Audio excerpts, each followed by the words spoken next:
E aí?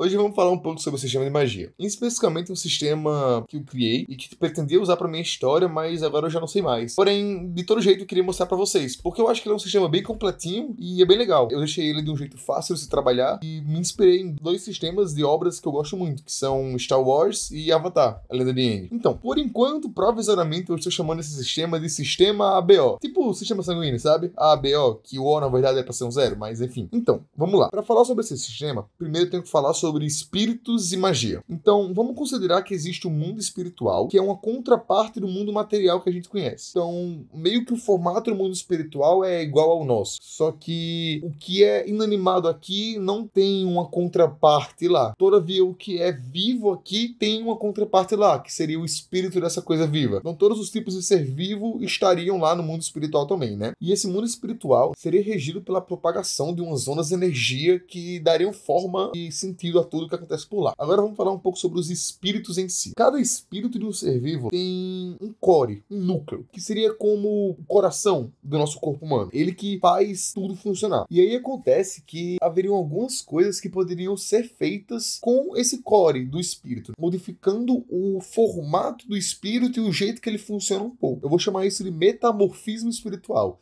Seria um dos conceitos do meu sistema de magia que não se relacionaria exatamente com o uso da magia, certo? Mas sim com o espírito ainda. Eu pensei na existência de 3 tipos de metamorfismos espirituais. Um deles seria a realocação de core, que seria algo do tipo, por meio de muito esforço, treino, dedicação, dom ou natureza mesmo, um ser vivo conseguiria mudar a posição do core dele, tornando aquela parte onde o core agora está a parte mais importante espiritualmente dele. Então, talvez, sei lá, a parte fique mais forte ou fique mais carregada magicamente por causa disso. Outro metamorfismo espiritual seria a divisão do core. Então, um ser vivo também, com muita técnica, esforço e blá blá blá, poderia dividir o core dele em 2, 3, 4, depende do poder dele ou do objetivo dele. E aí, com essa divisão de núcleo, ele poderia fazer uma coisa tipo uma parada meio Voldemort, que divide, sabe, a própria alma em várias partes, fazendo com que ele não morra imediatamente se uma das partes acabar morrendo, né, deixando de existir, ou também poderia acabar usando, por exemplo, o primeiro metamorfismo espiritual, a realocação de núcleo, e direcionar uma dessas partes para outro lugar do corpo dele. E aí, por exemplo, dividir o núcleo em 3 partes e direcionar 2 delas, uma para cada mão, fazendo com que as mãos deles estejam muito fortes magicamente ali, estejam muito concentradas, né, muito mais potentes, mas ainda assim permanecendo com o core no canto normal dele. E o último metamorfismo espiritual seria a passagem de uma parte do seu espírito, ou seja, um núcleo, uma parte do seu núcleo, para outro objeto. Imagina, sei lá, por exemplo, um samurai, e aí ele tem uma espada muito famosa que ele usou durante a jornada toda dele. E aí ele fica tão ligado àquela espada ali que ele acaba, por meio de todos esses anos, querendo ou não, dividindo uma parte do núcleo dele, do core do espírito dele, e repassando para aquela espada. A partir daquele momento, aquele objeto, apesar de ser inanimado no mundo material, tem uma contraparte no mundo espiritual. E essa contraparte tem a mesma assinatura que esse espadachim, já que o núcleo daquela contraparte é o mesmo núcleo do espadachim. Só que, claro, o núcleo do espadachim não poderia ir todo de uma vez. Uma parte do núcleo sempre tem que permanecer com ela, seguindo o conceito da divisão do núcleo, que eu falei no metamorfismo passado. Ok, então, agora que vocês estão ligados como é que funcionam os metamorfismos espirituais, vamos falar sobre como funciona a magia em si. As ondas de energia que rodam no mundo espiritual e basicamente regem a formação de tudo lá, passam pelos espíritos dos seres vivos. E cada espírito recepciona essa onda de um jeito diferente. No caso, existem 4 jeitos de receber essa onda e de interagir com ela. O jeito A, B, AB e O. Daí o sistema ABO. Vamos começar explicando como funciona a magia de uma pessoa que tem o espírito do tipo A. Então, essa pessoa, a partir de uma certa idade, conseguiria começar a expressar os seus primeiros sinais de magia. E por ser do tipo A, ela acabaria desenvolvendo o primeiro poder, que seria o poder básico do tipo A, de sentir as coisas. Tipo, sabe o sentir da força de Star Wars? Ou então, tipo, qualquer sentido, assim, especial que você vê nos animes. Tipo, sei lá, tem um cara muito forte que chega na luta e aí todos os personagens do anime começam a ficar tipo, caralho, tô sentindo que tem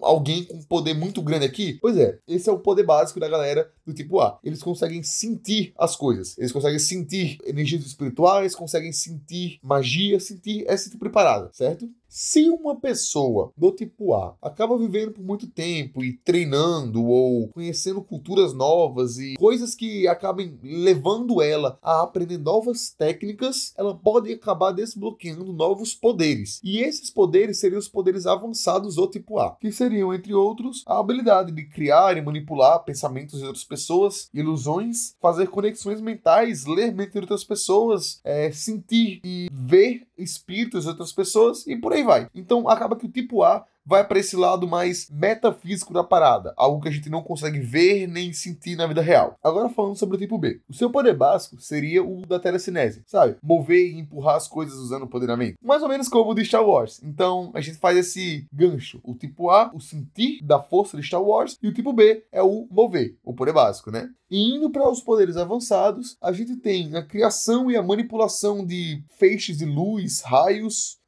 energéticos e energia, né? Combustão, fogo, fumaça, explosões e processos físico-químicos, tipo fazer algo ser corrosivo ou se corroer, derreter, né? Então, acaba que o tipo B, em contrapartida do tipo A, são poderes mais físicos mesmos, coisas que a gente consegue sentir e alterar o mundo material mais ativamente, né? E daí, a gente vai pro tipo AB. O tipo AB, se vocês estão ligados como funciona o sistema sanguíneo, ele é tanto o tipo A quanto o tipo B ao mesmo tempo. Essa galera aí do tipo AB seriam quase como os avatares do meu mundo. Eles são pessoas muito mais fortes do que o comum, porque eles conseguem ter um poder básico de ambos os lados e desbloquear poderes avançados também de ambos os lados, né? Fazendo ter combinações específicas que um só lado não conseguiria ter. Por exemplo, o teletransporte, já que você teria que mover a sua parte espiritual e mental junto com a sua parte física, tá ligado? E por último, vamos para o tipo O. E a galera que tem o tipo espírito O, na verdade, não consegue usar magia. Porém, eles têm mais facilidade e maestria na dominação dos metamorfismos espirituais. Aquelas 3 coisas que eu falei pra você lá no início. Então, normalmente, uma pessoa desse tipo acaba tendo mais facilidade de ter notoriedade em um caminho que não seja o uso da magia, como esportes ou artes marciais, esgrima e por aí vai. Para finalizar, eu vou falar de 2 conceitos de personagens que eu tinha pensado utilizando esse sistema de magia. O primeiro deles eu fiz baseado na personagem Irelia, do League of Legends, e seria um indígena que sua história seria mais ou menos a seguinte. Quando ele era jovem, ele era um prodígio e era cotado para ser o próximo chefe da aldeia, porque ele era o melhor em praticamente tudo que ele fazia. Em pesca, caça, noções de agricultura, controle de estoque, recursos, administração e por aí vai. Porém, havia um problema. Ele não era bom com magia, e isso era requisito para você poder ser um chefe da aldeia. Você tinha que ser um cara habilidoso usando a magia. E ele não era isso. Infelizmente, desde criança, ele se via sendo ultrapassado por todas as pessoas da idade dele e até mais novas nas lições de magia. Ele era do tipo B, e enquanto todo mundo que era do tipo B e tinha mais ou menos a idade dele já estava conseguindo levitar pequenas rochinhas, ele não conseguia fazer nada. Nem folhas sequer ele conseguia levitar. Então, isso acabou frustrando os planos dele, né? E ele cresceu e foi impedido de se tornar o chefe da vila, por causa de tradições. Mas um dia isso tudo mudaria quando o povo dele começou a ser atacado, porque havia mineradores que estavam atrás de um minério, um cristal muito raro, que tinha debaixo da região do povo dele. E nisso ele ficou muito revoltado, porque já que ele não era líder, ele não poderia declarar guerra ou tomar atitudes contra o que estava acontecendo. E o Conselho de Anciões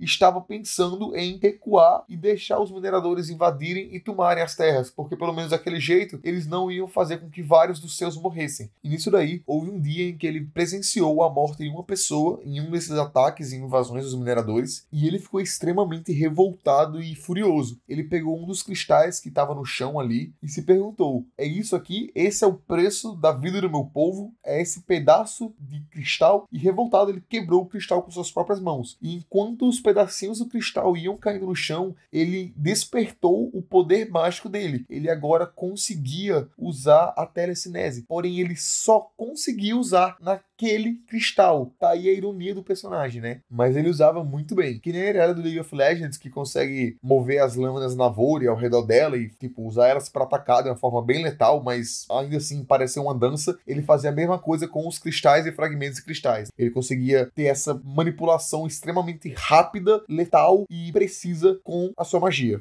O segundo personagem também é um usuário de magia do tipo B. E a sua história seria mais ou menos que, tipo, o povo dele conseguiria passar por meio da cultura e das gerações o ensino do uso de eletricidade como magia. Então, ele, que acabou sendo uma pessoa que nasceu com magia do tipo B, conseguia invocar raios, eletricidade, corrente elétrica e todo esse tipo de coisa. E bem, o governo ou pessoas importantes acabaram procurando e escravizando ele, fazendo-o prisioneiro. E nesse processo, um dia ele acabou conseguindo se libertar, só que acontece que ele foi preso com algemas feitas pelas pessoas nomeadas de Os Chaveiros. E Os Chaveiros seriam pessoas da história que ocupariam um high tier na sociedade e eles seriam muito especiais e únicos. Os chaveiros, eles conseguiriam ter acesso a chaves e fechaduras extremamente importantes que poucas pessoas no mundo conseguiriam ter acesso. Então, ele foi preso por algemas feitas por um desses chaveiros. Então, ele não conseguia se libertar. E aí, nisso, ele acabou virando um símbolo de resistência e lutando contra a opressão, mesmo ainda com as algemas. E como é que ele fez isso? Ele acabou conseguindo usar o poder dele com a magia, que era tão forte e bruto, que ele acabou conseguindo criar braços de campo de força. Então, o poder básico, o poder de usar a telecinese e tudo mais. Então, meio que ele moldou esse poder no formato de braços que ele usou como seus braços, enquanto seus reais braços estavam algemados atrás do seu corpo por causa das algemas. E aí ele passou a lutar usando esses braços de força. Então, o cara era tipo imoral, tá ligado? Ele tinha meio que 4 braços, apesar de que os 2 braços dele estavam sendo presos pelas algemas. E aí acontece que um dia, na história, ele acabaria conseguindo ser libertado, ele perderia as algemas dele, e aí nesse momento, ele já teria passado tanto tempo lutando com os seus braços de força que ele iria acabar criando um novo estilo de luta ali, que seria uma coisa muito única. E aí, quando os braços dele normais se encontrassem com os braços de força, quando eles estivessem ocupando o mesmo espaço, ou seja, quando ele não estivesse se dedicando a usar sua magia para formar os seus braços de força, ele acabaria tendo acesso a usar sua eletricidade de novo. Deixando claro que enquanto ele estava com as algemas presas, com as mãos atrás dos braços, por causa do fluxo de energia do seu corpo e tudo mais, ele não conseguia usar a eletricidade. Então, por isso que ele acabou voltando e criando essa forma de magia que seria os braços de força. E aí depois disso, sem as algemas, ele passaria a voltar a usar a eletricidade e aí acabaria que ele faria umas coisas muito legais, tipo, imagina que ele começaria lutando assim, usando meio que 4 braços mesmo, né, os braços normais dele e os braços de força, conseguindo bater em inimigos em todas as direções ao redor dele, e aí depois ele pega um cara assim com a mão, e aí tipo, ele vai dar um murro no cara, e ele dá esse murro, primeiro com o braço normal, aí depois vem o braço de força e também dá um murro, então o cara recebe 2 impactos, e aí naquele momento, quando o braço de força dele e o braço normal dele ocupam o mesmo espaço, ele consegue usar uma descarga elétrica e ainda dá um choque no cara, tá ligado? Tipo, enfim, esse cara seria uma massa de músculos brutal e monstruosa, tá ligado? É muito forte. E basicamente esse foi o meu sistema de magia, o sistema ABO, com 2 exemplos de personagens. Espero que vocês tenham gostado.